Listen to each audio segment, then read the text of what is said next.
വീട്ടിൽ പ്രസവിച്ചൊരു സ്ത്രീ മരിച്ച വാർത്ത ഇപ്പോൾ നിങ്ങൾ കണ്ടിട്ടുണ്ടാവും. എത്രത്തോളം സങ്കടകരമാണിത്. ഈ 100% സാക്ഷരതയുണ്ട്, പ്രബുദ്ധ കേരളമാണെന്നൊക്കെ പറഞ്ഞിട്ടും ഇതിലൊന്നും ഒരു രീതിയിലുള്ള ഒരു ആക്ഷൻ എടുക്കുവാനോ അല്ലെങ്കിൽ ഇത് തടയാനോ നമുക്ക് സാധിക്കുന്നില്ലല്ലോ. വളരെ സംഘടിതമായിട്ട് ഈ വീട്ടിൽ പ്രസവം നടത്താൻ ഒക്കെ ക്യാമ്പയിൻ ചെയ്യുന്ന ആളുകളുണ്ട് നമ്മുടെ ചുറ്റും. ഈ അക്യുപങ്ക്ചർ എന്നും മറ്റുമൊക്കെ പറഞ്ഞ് ഒരുപാട് ആളുകൾ നടക്കുന്നുണ്ട്. ഇപ്പോൾ അടുത്ത് തന്നെ പുരയിൽ പ്രസവിച്ച സ്ത്രീകൾക്ക് ഒരു സ്റ്റേജ് കെട്ടി അവാർഡ് കൊടുക്കുന്നത് വരെ നമ്മൾ കണ്ടു. ഇതൊന്നും കൺട്രോൾ ചെയ്യാൻ ഈ നാട്ടിലാരും ഇല്ലേ? അല്ലെങ്കിൽ ഇതിനെതിരെ സംസാരിക്കാൻ നമ്മൾ എന്തുകൊണ്ടാണ് മടിക്കുന്നത്? ഇതുപോലെ മറ്റൊരു വിഷയമാണ് വാക്സിനെതിരെ ഒരു കൂട്ടർ ഇറങ്ങിയിട്ടുണ്ട്.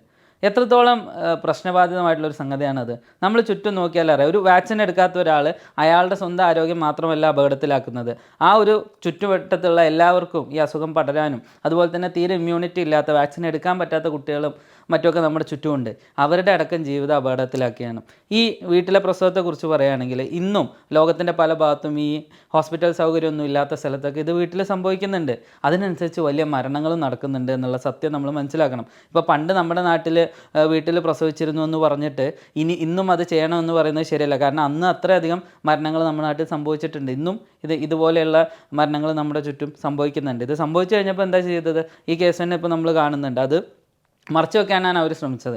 അപ്പോൾ ഇതുപോലെ നമ്മളറിയാതെ എത്ര കേസുകൾ നമ്മുടെ ചുറ്റും ഉണ്ടാവും. അതാലോചിച്ചിട്ടാണ് ഇപ്പോൾ ഞാനിത് സംസാരിക്കാമെന്ന് വിചാരിച്ചത്. കാരണം ഇത് നമുക്ക് അറിയുന്ന ആളുകളിലേക്ക് ഇത് എത്തിച്ചേ പറ്റുള്ളൂ.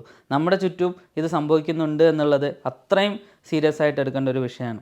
അപ്പോൾ ഇത് നമ്മുടെ നാട്ടിൽ ഓൾറെഡി എക്സിസ്റ്റ് ചെയ്യുന്ന ചിലർ മതത്തെ ദുരുപയോഗം ചെയ്യുന്നുണ്ട്. ചിലർ വേറെ പല ആൾട്ടർനേറ്റീവ് മെഡിസിൻ സിസ്റ്റത്തിൽ പണ്ട് പറഞ്ഞിട്ടുള്ള കാര്യങ്ങളൊക്കെ ഇന്നത്തെ കാലഘട്ടത്തിന് ഒട്ടും റെലവൻ്റ് ആയിട്ടുള്ള കാര്യങ്ങളൊക്കെ എടുത്തിട്ടും അങ്ങനെ പല രീതിയിൽ സംഘടിതമായിട്ട് തന്നെ ഇത്തരം ക്യാമ്പയിനുകൾ നമുക്ക് ചുറ്റും നടക്കുന്നുണ്ട്. അപ്പോൾ അതിനെ പ്രതിരോധിക്കുക എന്നുള്ളത് വളരെ പ്രാധാന്യമുള്ളൊരു സംഗതിയാണ്. അപ്പം ഈ കാര്യം മാക്സിമം ആളുകളിലേക്ക് എത്തിക്കണം. നിങ്ങൾക്കറിയാം, ഇപ്പോൾ നമ്മളുടെയോ അല്ലെങ്കിൽ നമുക്കറിയുന്ന സർക്കിളിലൊക്കെ ഉള്ള ആളുകൾ ചിലപ്പോൾ ഇത് ചെയ്യാൻ സാധ്യതയില്ലാത്തവരായിരിക്കും. പക്ഷെ നിങ്ങൾക്ക് അറിയുന്ന ഒരാളെങ്കിലും, നിങ്ങളുടെ ചുറ്റുവട്ടത്തുള്ള ഒരാളെങ്കിലും ഇതിന് സാധ്യതയുള്ള ആളുകളുണ്ടെങ്കിൽ അവരെ ബോധവൽക്കരിക്കേണ്ടതുണ്ട്.